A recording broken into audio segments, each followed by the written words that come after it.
ನಮಸ್ತೆ ಸ್ನೇಹಿತರೆ, ವಿಜಯ ನ್ಯೂಸ್ಗೆ ಸ್ವಾಗತ. ರಾಜ್ಯವೇ ಅನುಮಾನ ಪಡ್ತಕ್ಕಂಥ ರೀತಿಯಲ್ಲಿ ಸರ್ಕಾರದ ನಡವಳಿಕೆ ಇದೆ. ಇವತ್ತು ಸರ್ಕಾರದಲ್ಲಿ ಕಾನೂನಿನ ಅರಿವಿರ್ತಕ್ಕಂಥವ್ರು ಭಾಳ ಜನ ಇದ್ದಾರೆ. ಮುಖ್ಯಮಂತ್ರಿಗಳೇ ಕಾನೂನಿನ ಒಂದು ವ್ಯಾಸಂಗ ಅಷ್ಟೇ ಅಲ್ಲ, ಹಲವಾರು ಬಾರಿ ಹೇಳಿದ್ದಾರೆ, ನಾನು ವಕೀಲರಿಗೆ ಪಾಠ ಮಾಡ್ತಾ ಇದ್ದೆ ಅಂತೇಳಿ. ಇಂಥ ಒಬ್ಬ ಮುಖ್ಯಮಂತ್ರಿಗಳು ಈ ವಿಷಯವನ್ನು 4 ತಿಂಗಳ ನಂತರ ಈಗ ಕೆದಕಿರ್ತಕ್ಕಂಥದ್ದೇ. ಅದರಲ್ಲಿರ್ತಕ್ಕಂಥ ಕಾನೂನೇನು, ಇದು ಯಾವ ಮಟ್ಟಿಗೆ ಒಂದು ದ್ವೇಷದ ರಾಜಕಾರಣವನ್ನು ರಾಜ್ಯದಲ್ಲಿ ಕೊಟ್ಟಿದ್ದಾರೆ. ಇವರಲ್ಲಿ ಯಾವ ನೈತಿಕತೆ ಇದೆ? ಕೇಂದ್ರ ಸರ್ಕಾರದ ಬಗ್ಗೆ ಚರ್ಚೆ ಮಾಡ್ತಾ ಇದ್ರು. ಇಲ್ಲಿ ಅಲ್ಲಾದರೂ ಕೇಂದ್ರ ಸರ್ಕಾರದಲ್ಲಿ ಕೆಲವು ದಾಖಲೆಗಳ ಆಧಾರದ ಮೇಲೆ ನಡೀತು. ಇಲ್ಲೇ ನಡೀತಾ ಇದೆ ರಾಜ್ಯದಲ್ಲಿ. ನನ್ನ ವಿಷಯದಲ್ಲೂ ಏನೇನು ಮಾಡ್ತಾ ಇದ್ದಾರೆ ನನಗೂ ಗೊತ್ತಿದೆ. ಕಳೆದ ಅಧಿಕಾರಕ್ಕೆ ಬಂದ ದಿನದಿಂದಲೇ ನನ್ನ ವಿರುದ್ಧ ಏನೇನು ನಡೀತಾ ಇದೆ ಒಳಸಂಚು ಈ ಸರ್ಕಾರದಲ್ಲಿ, ಏನಾದರೂ ಮಾಡಿ ತೊಂದರೆ ಕೊಡಬೇಕು ಅಂತ ಹೇಳಿ, ಅದು ಎಲ್ಲ ವಿಷಯ ಗೊತ್ತಿದೆ. ಕಳೆದ ವಾರ ಏನು ಹಲವಾರು ಕಾನೂನಿನ ತಜ್ಞರುಗಳಿಗೆ, ಈಗ ಶಾಸಕರೇ ಒಬ್ಬರು ಬೇರೆ ಇದ್ದಾರೆ, ಈಗ ಕಾನೂನು ತಜ್ಞರು ಕೂತು ಏನೇನು ಚರ್ಚೆ ಮಾಡ್ತಾ ಇದ್ದಾರೆ. ಯಾಕೆ ಕುಮಾರಸ್ವಾಮಿ ಇವತ್ತು ಕೇಂದ್ರದಲ್ಲಿ ಮಂತ್ರಿ ಆಗಿದ್ದಾನೆ, ಅರಗಿಸ್ಕೊಳ್ಳೋಕ್ಕಾಗ್ತಾ ಇಲ್ಲ ಅವರಿಗೆ, ನೋವಿದೆ ಅವರಿಗೆ. ಕುಮಾರಸ್ವಾಮಿನ ಮುಗಿಸಿದ್ದೇವೆ ಅಂತಕ್ಕಂಥ ಅವರ ಒಂದು ಭಾವನೆಗಳೇನಿತ್ತು, ಅದಕ್ಕೆ ಭಗವಂತ ಆ ಭಾವನೆಗಳು ಸರಿ ಇಲ್ಲ ಅಂತಕ್ಕಂಥ ನಿರ್ಧಾರ ಕೊಟ್ಟಿದ್ದಾನೆ. ಈಗ ಏನೇನು ನಡೀತಾ ಇದೆ ಚಿತಾವಣೆಗಳು ಅನ್ನೋದು ಗೊತ್ತಿದೆ. ಕೇಂದ್ರದ ಮಂತ್ರಿ ಆದಮೇಲೂ ಏನೇನು ನಡೀತಿದೆ ಅನ್ನೋದು ಗೊತ್ತಿದೆ. ಆದರೆ ಅವರು ಅದಿರಲಿ, ಅದು ಮಾಡಲಿ ಪಾಪ. ಅವ್ರು ಏನೇನು ಮಾಡಬೇಕು ಅಂತ ಇದ್ದಾರೆ, ಏನೇನು ಹುಡುಕ್ತಾ ಇದ್ದಾರೆ ಪಾಪ. ನಮ್ಮ ಕೆಲವು ಸಚಿವರು ನನ್ನ ಬಿಡದಿ ಲ್ಯಾಂಡು 1983-84 ಖರೀದಿ ಮಾಡಿದ್ದು, ರಾಜಕಾರಣ ಬರೋದಕ್ಕಿಂತ ಮುಂಚೆ. ಒಂದು 50 ಬಾರಿ ತನಿಖೆ ಹೋಗಿದೆ ಅದು. ಈಗ ಮತ್ತಿನ್ನೇನಾದ್ರು ಸಿಗ್ತದ ಅಲ್ಲಿ ಹುಡುಕಿ ಅಂತ ಹೇಳಿ ಮೊನ್ನೆ ಏನೇನು ನಡೆಸಿದ್ದಾರೆ. ಮತ್ತು ನಮ್ಮ ಒಂದು ಯಡಿಯೂರಪ್ಪನವರ ನಡೆ ಒಂದು ವಿರೋಧ ಪಕ್ಷದಲ್ಲಿ ನಾನು ಕೆಲಸ ಮಾಡಬೇಕಾದ್ರೆ, ಯಡಿಯೂರಪ್ಪನವ್ರು ಮುಖ್ಯಮಂತ್ರಿಗಳಿದ್ದಾಗ ಅವತ್ತು ನಾನು ದಾಖಲೆಗಳು ಇಟ್ಕೊಂಡು ಏನು ಹೋರಾಟ ಮಾಡಿದ್ದೆ ವಿರೋಧ ಪಕ್ಷದ ಒಬ್ಬ ಶಾಸಕನಾಗಿ. ಆ ಸಂದರ್ಭದಲ್ಲಿ ನನ್ನ ಮೇಲೇನೊಂದು 4 ಕೇಸ್ ಇತ್ತು, ಆ ಸರ್ಕಾರದಲ್ಲಿ ಹಾಕಿದ್ರು. ಆ ಕೇಸ್ಗಳನ್ನ ಏನಾದರೂ ಹಿಡಿಬೋದಾ ಅಂತ ಹೇಳಿ ಪಾಪ ಕಷ್ಟಪಡ್ತಾ ಇದ್ದಾರೆ. ನಿಮ್ಮನ್ನು ಜೈಲಿಗೆ ಹಾಕಬೇಕು ಅಂತಾನೆ ಸರ್. ಪಾಪ ಕಷ್ಟಪಡ್ತಾ ಇದ್ದಾರೆ. ಎಲ್ಲ ಸೇರ್ಕೊಂಡಿದ್ದಾರಲ್ಲಿ. ಏಕೆಂದರೆ ಇವತ್ತು ನಿನ್ನೆ ದಿನ ಯಡಿಯೂರಪ್ಪನವ್ರನ್ನ ಅರೆಸ್ಟೇ ಮಾಡಿಬಿಟ್ರು ಅಂತಕ್ಕಂಥ ರೀತಿಯಲ್ಲಿ ಪ್ರಚಾರಗಳೇನು ನಡೀತು.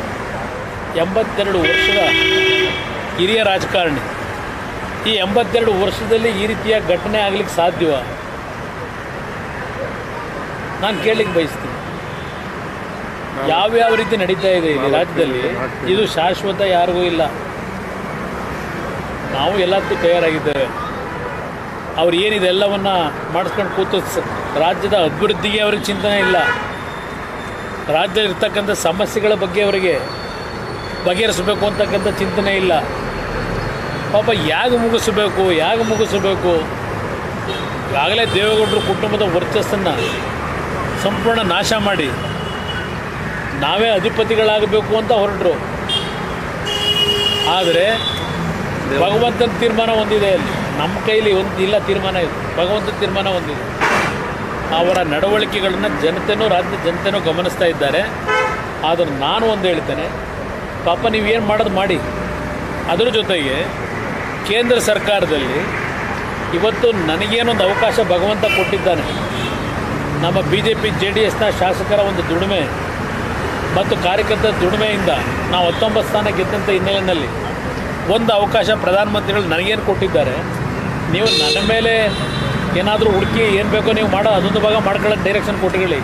ಆದರೆ ನಾನು ರಾಜ್ಯವನ್ನು ಇವತ್ತು ಹಲವಾರು ಸಮಸ್ಯೆಗಳನ್ನು ರಾಜ್ಯದ ಜನತೆಯನ್ನು ಎದುರಿಸ್ತಾ ಇದ್ದಾರೆ. ಅದಕ್ಕೆ ಸಂಬಂಧಪಟ್ಟಂಥ ವಿಷಯದಲ್ಲಿ ಮುಕ್ತವಾದ ಬಾಗಿಲು ತೆರೆದಿದ್ದೇನೆ ನನ್ನ ಕಚೇರಿನಲ್ಲಿ. ಒಂದು ರಾಜ್ಯದ ನನಗೆ ಸಿಕ್ಕಂಥ ಅವಕಾಶ ಏನಿದೆ, ನನಗೆ ರಾಜಕಾರಣ ಆರಂಭ ಮಾಡ್ತೀನಿ. ನಿಧಾನಕ್ಕೆ ಮಾಡೋಣ. ಈಗೇನು ರಾಜಕಾರಣ ಮಾಡೋ ಟೈಮಲ್ಲ, ಆ ಟೈಮ್ ಬಂದಾಗ ಮಾಡ್ತೀನಿ. ಈಗ ನನಗೆ ಬೇಕಾಗಿರೋದು ರಾಜ್ಯದ ಅಭಿವೃದ್ಧಿ. ರಾಜ್ಯದ ಹಲವಾರು ಇಲಾಖೆಗಳಿಗೆ ಸಂಬಂಧಪಟ್ಟ ಹಾಗೆ ಏನೇನು ಸಮಸ್ಯೆಗಳಿದೆ ಬಂದು ಸೌಜನ್ಯದಿಂದ ಚರ್ಚೆ ಮಾಡಿ ಬಗೆಹರಿಸ್ಕೊಳ್ಳಿಕ್ಕೆ ನಾನು ಮುಕ್ತವಾಗಿ ಅವಕಾಶವನ್ನು ರಾಜ್ಯ ಸರ್ಕಾರಕ್ಕೆ ಕೊಟ್ಟಿದ್ದೇನೆ. ಉಪಯೋಗ ಮಾಡ್ಕೊಳ್ಳೋದು ಬಿಡೋದು ಅವ್ರಿಗೆ ಸೇರಿ. ಸರ್